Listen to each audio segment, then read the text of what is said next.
السؤال دائما كيبقى واش نصوم دكتور ولا ما نصومش. دونك في الحالات الامراض المناعتيه، امراض ديال الدم، امراض التخثر، دونك كاين شي حالات بطبيعه الحال كتكون جواب باين لان ما يمكنناش نعرضوا الصحه ديالنا للخطر.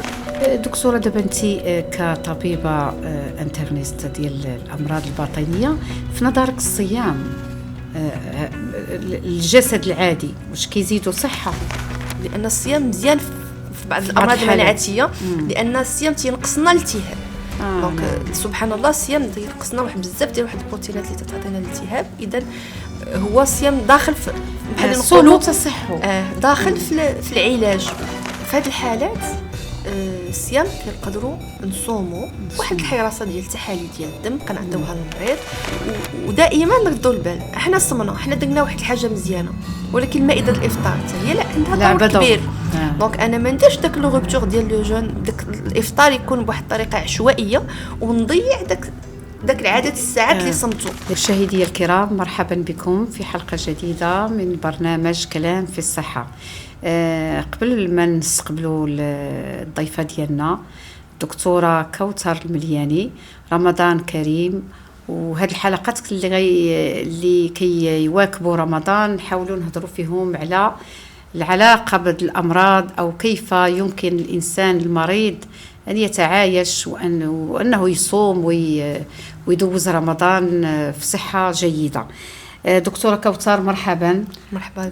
الله يحفظك، وكان نتمنى ان شاء الله ندوزوا معك حلقه زوينه ان شاء الله، ونقدموا معلومات، وبخصوص انت تخصص الطب الباطني. الطب الباطني، متخصصه في الطب الباطني في, نعم. في مدينه فاس، خريجه ديال كليه الطب ديال فاس.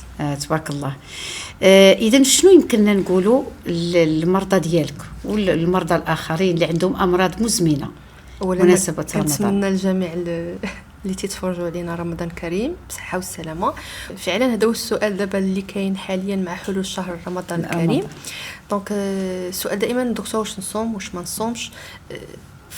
في الحالات ديال الامراض الباطنيه ديال الالتهاب الجهاز المناعي، امراض ديال التخثر ديال الدم، الامراض ديال اللي كتصيبنا الاعضاء تتنقصنا من المناعه، دونك المريض ملي تيكون عنده واحد الهجمه وانتكاسه بطبيعه الحال ما يمكنوش يصوم، لان هنا تتكون عرضه الخطر، صحته معرضه للخطر اكثر. خصنا نفوتوا بعد داك المرحله ديال الهجمه بواحد الادويه تستقروا الحاله، تتكون واحد الحراسه مشدده على الوظيفه الكلي والكبد، وبطبيعه الحال هنا ممنوع الصيام بتاتا. لا ميم شوز بالنسبه للناس اللي تيكونوا متبعين على امراض الدم اللي كيدوزوا حصص ديال يعني العلاج الكيماوي. دونك بطبيعه الحال حتى هما الصيام هنا تيكون ممنوع منعا باتا، لان ما يزيدهم الا وهن وصافي. بالنسبه ملي تكون المرض ستابل مستقر وتيكون المريض متبع واحد الادويه يعني استقرار اكثر من 3 موا، هنا في هذه الحاله كاين يعني سي كا باغ كا. المريض كان تندوزوا تنقلبوا الاوقات ديال الادويه الا كان ممكن على حسب يعني كل دواء، سورتو داك لي زيمونوسوبريسور، الادويه ديال لي كورتيكويد اللي كتكون الجرعه فايته واحد لا دوز. في هذه الحالات الصيام كنقدروا نصوموا واحد الحراسه ديال التحاليل ديال الدم كنعطيوها للمريض، وكتكون واحد يعني كنزيدوا نصحوه اكثر انه يشرب اكثر، انه الماكله تكون واحد متوازنه. دونك ما خصش الصيام خصو يزيد لنا واحد الصيام الهدف ديالو هو انه يزيد لنا يعني في الصحه ديالنا. الا كان انا غنصوم وغنمشي ندير راسي بالوجبه الافطار، ولا غندير راسي بداك الصيام لانني ما شربتش الماء الكافي، ولا لان الكلي ديالي تعرضوا للخطر، فهنا الامور تتكون يعني باينه. وبطبيعه الحال كاين امراض واحده اخرى بحال عند الناس الكبار، يعني حتى لو سوجي اجي اللي تيكون واخا الحاله ديالو مستقره، ولكن حنا تنشوفوه ككل واش يقدر يصوم، واش يقدر يبقى 4 سوايع 5 سوايع بلا ما يشرب. دونك دائما كاين تنردوا البال الناس الفئه العمريه الكبيره، تنردوا البال الناس اللي عندها واخا امراض مستقره مناعتيه، ولكن الا كان عندها واحد الدواء بالوقت بحال دابا او امراض التخثر اللي مثلا قلت 12 ساعه، وحنا دابا في هذا العام عندنا صيام الفجر 4 دونك فايتين 12 ساعه. دونك دائما التوقيت ديال الدواء الحاله واش مستقره ولا لا، دونك هي اللي تتعطينا واحد الجواب. نعم. دونك دائما غنرجع للمريض نقول له قبل رمضان ما تلعبش بالصحه ديالك، من الاحسن دائما دير استشاره مع الطبيب ديالك باش كيشرح لك وربما يكون تغيير في الادويه، ربما يادابتي على حساب الحاله ديالو. نعم. باش نقدروا يكون يعني الصيام يجيد لنا واحد الفائده. دكتوره دابا انت كطبيبه انترنيست ديال الامراض الباطنيه، في نظرك الصيام الجسد العادي واش كيزيدوا صحه؟ طبيعه الحال شنو اللي كيدير الصيام؟ يعني كاين اللي كيقول لك زعما بحال فيدونج بحال هذا، شنو من غير يعني الكلام ديال ان المعده غترتاح، المسائل ديالنا غادي تعاود تغجينيرا، هذه كلها يعني اللي دارها مفهومه. ولكن اهم حاجه سورتو في الجانب الامراض المزمنه والامراض المناعتيه تنتبه هو ان سبحان الله داك لي بروتين د لانفلاماسيون ديال الالتهاب اللي كيسببوا لنا في الهجمات د الامراض كينقصوا بالصيام. دونك لو جون كينقص لنا هاد لي بروتين لي برو انفلاماتوار. كتقدر الانفلاماسيون توقف تنقص يعني ما نقدرش نقول 100% ما كتحسن الانفلاماسيون ديال الجسم على حساب المرض اللي دونك لو جون مزيان. ودائما نردوا البال، احنا صمنا، احنا درنا واحد الحاجه مزيانه، ولكن مائده الافطار حتى هي عندها دور كبير.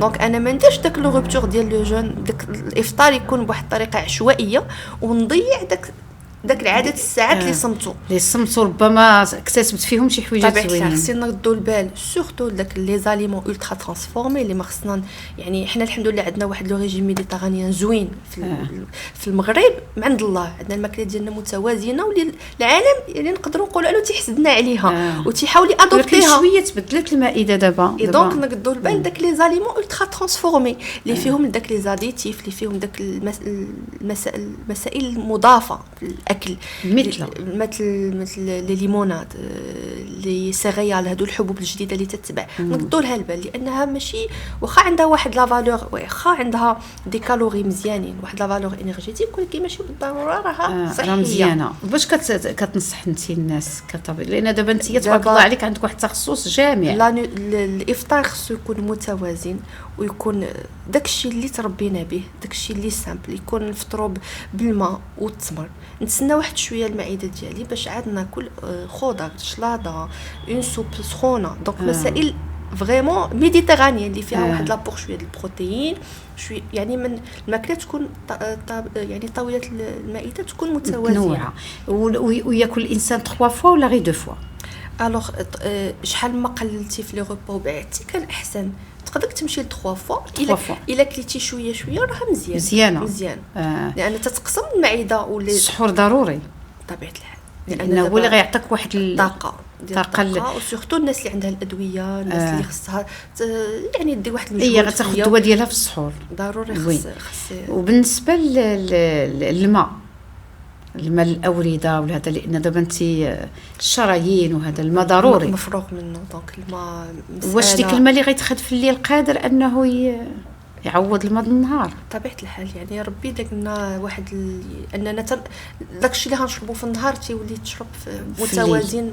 المهم ان الصيام فيه فوائد كثيره طبيعه الحال على جميع الاعضاء، على جميع هذا. غير خاص دائما تكون واحد استشاره طبيه مع سورتو الناس اللي عندهم بزاف الادويه، الناس اللي عندهم بزاف الامراض، باش تنقادوا داك الادويه باش دائما يكون الصيام يعطينا واحد خاصو يعطيني واحد الفائده. ماشي انا يخرج رمضان طيح مريض.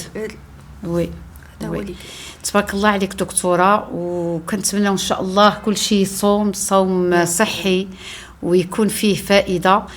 كلمه اخيره دونك تنقول رمضان كريم لجميع المغاربه، وسورتو الناس اللي متبعين على الامراض المزمنه، الناس اللي كدير العلاج الكيماوي، الناس اللي تاخذ ادويه ثقيله، يعني بالعكس خصهم هذا يعني ربي عطاهم واحد الرخصه، خصهم بالعكس كتجيهم صعيبه هذا هو اللي عندنا حنا الوزاره الديني بزاف يعني حنا كنرافقوا المرضى ديالنا اكثر انهم متى يتقبل المرض ديالو ويعرف بان راه بالعكس خصو يفطر باش ان شاء الله وياخذ الاجر لان ما يمكنش يحارب ان الله يحب ان تتخذوا نفسكم التهلوا الرخص ديالو بحال الاوامر ديالو. عطاك رخصه الافطار خصك تفطر. دونك هذا هو لو ميساج، انهم الا كان عنده مرض عضال وخصو يدوز الدواء ديالو يتهلا في الصحه ديالو باش يقدر ان شاء الله ربما نعم. رمضان العام الجاي يقدر يصوم تماما. شكرا جزيلا دكتوره، وكنتمنى نتلاقاوك في لقاءات اخرى